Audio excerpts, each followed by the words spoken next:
న్యూజిలాండ్తో స్వదేశంలో జరిగినటువంటి వన్డే సిరీస్ ఓటమికి భారత జట్టులోని 5 ఆటగాళ్లతో పాటు భారత జట్టు హెడ్ కోచ్ అయినటువంటి గౌతమ్ గంభీర్ ప్రధాన కారణం అని చెప్పేసి చాలామంది నెటిజన్లు మరియు భారత క్రికెట్ ప్రేక్షకులు అభిప్రాయం వ్యక్తం చేస్తున్నారండి.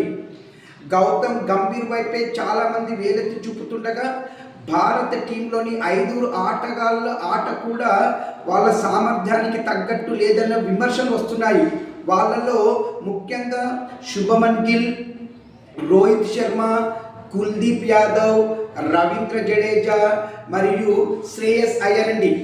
ఇలా అందరి ఈ వైఫల్యాల వల్లనే మొత్తంగా భారత్ స్వదేశంలో వన్డే సిరీస్ ఓటమికి ప్రధాన కారణమని అందరు అభిప్రాయపడుతున్నారు. మరి దీనిపైన మీ అభిప్రాయం నాకు కామెంట్ రూపంలో తెలియచేయండి. ఇట్లు దినేష్ గంగసాని.